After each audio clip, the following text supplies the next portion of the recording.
아, 날씨 좋다. 아, 막걸리가 한 잔 생각나는 이 시점에 이게 뭐야? 모래하냐? 사방 천지의 모래네. 이거 뭐야 이거? 여러분, 황사가 어떻게 시작되는지 아십니까? 그렇게 하지 마. 네.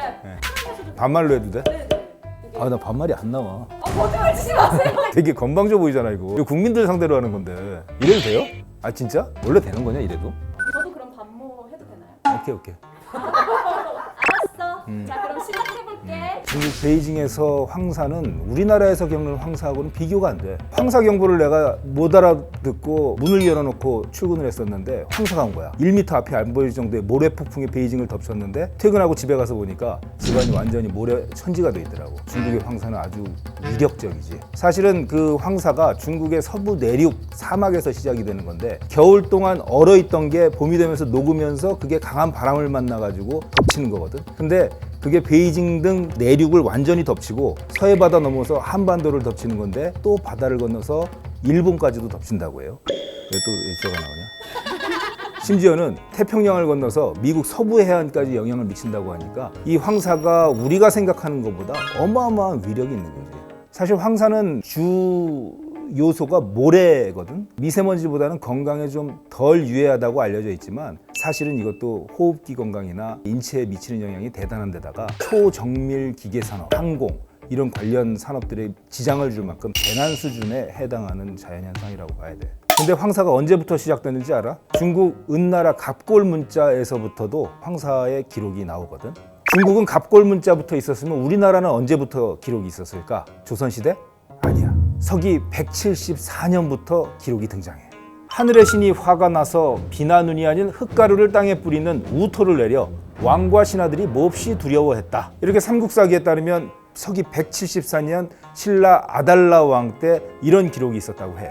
당시에는 이렇게 황사를 우토나 토우로 불리면서 흑비라고 표현을 했던 거지. 근데 그 당시 사람들은 황사가 어디서 오는지, 이게 왜 생기는지를 전혀 몰랐던 거야. 이게 하늘이 노했다, 하늘이 진노한 현상이라고 이걸 이해한 거지.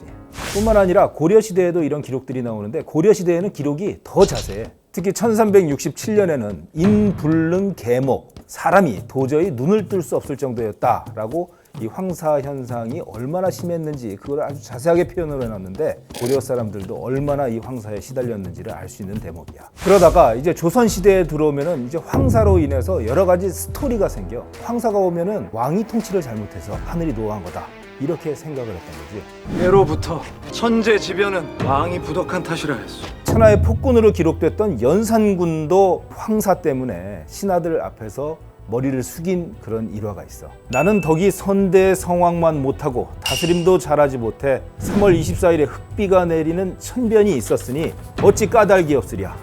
대하 드라마 보다 보면 연산군 얼마나 이 카리스마 넘치고 얼마나 폭군인데 이 연산군이 황사 때문에 신하들 앞에서 머리를 조아렸다니까 상상이 돼. 심지어 이 황사 때문에 유배를 간 사람도 있었어. 이 성종은 흑비가 내리니까 이게 도대체 왜 시작됐고 이거 어떻게 멈출 수 있을까 하고 공개 토론까지 열렸다는 거야. 이 의정부의 신하들은 물론 일반 백성들까지 각자의 의견을 얘기했는데 아주 황당한 의견이 모아졌어. 전국에 금주령을 내리고 정자에서 기생을 데려와서 잔치를 벌이는 것을 금해야 한다. 이게 당시 황사 대처법이었던 거지. 성종도 금주령까지 할 필요가 있느냐 그랬는데 그럼에도 불구하고 이 신하들이 아닙니다. 하늘의 진노를 멈추게 하기 위해서는 금주령을 내려야 합니다. 그래서 결국 금주령을 내렸다고 해요. 바로 이때 예종과 성종의 사돈지간이 되는 당시에는 권력도 상당히 막강한 사람이었는데 그가 바로 임사홍이라는 사람이야. 황사가 도대체 금주령과 무슨 상관이냐. 그러자 이 평소 임사홍을 못마땅하게 생각했던 관리들이 일제히 임사홍을 비판했고 결국 과거의 다른 잘못들까지 덮쳐져서 유배를 가게 됐다고 해. 그 밖에도 이 조선왕조실록에 보면은 황사에 대한 기록은 너무도 많아. 우리 조상들이 얼마나 황사와 생활해 오고 고통을 받아왔는지 자세히 알 수가 있지. 피할 수 있는 방법은 없지. 이제 최대한 앞에 안 다니고 실내 이거 환기를 마감을 잘해가지고 화도 안 들어오게 하고 최대한 이제 앞에 안 다니고 그런 썼던 거지. 나 요 얘기를 했으면 좋겠어. 황사가 사실은 성분이 모래잖아. 이게 순수하게 모래만 있으면 조선시대나 고려시대에 온 황사는 비교적 건강에 덜 유해한 거야. 근데 최근에 넘어오는 황사는 중국발 미세먼지하고 섞여서 넘어오거든. 유해한 성분이 같이 딸려서 들어오는 거야. 더 피해야 돼. 그리고 재밌는 게 하나 또 있다. 황사가 전염병을 싣고 온다는 거야. 황사가 실제로 구제역 있잖아. 가축 전염병 구제역을 싣고 온다라는 그런 주장이 있어. 그게 아직 과학적으로 100% 검증된 얘기는 아니지만 황사 대비 요령에 보면은 이 가축을 키우는 분들, 농민들이 황사가 지나가고 난 뒤 14일 동안은 가축이 이상해지는지 안 이상해지는지, 질병 여부가 생기는지 여부를 면밀하게 관찰하는 게 행동 요령이야. 그 정도로 황사가 질병까지 가지고 올 수 있다는 점은 우리가 유의를 해야 되는 부분이라고 생각해. 오늘 황사에 대해서 알아봤는데 더 궁금한 게 있으면 댓글을 달아주면 친절하게 답변을 할게. 오늘 반말 모드로 했는데 하여튼 이거 이상하다. 그럼 다음 난리로 또 찾아뵙겠습니다. 그동안 반말해서 죄송합니다. 보도하실 때는 마스크 벗으시던데 마스크 혹 컨셉이셨나요?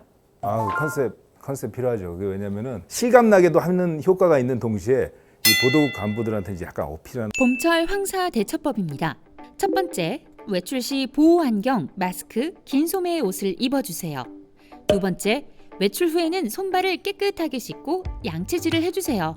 세 번째, 공기정화기로 실내 공기를 쾌적하게 유지해주세요.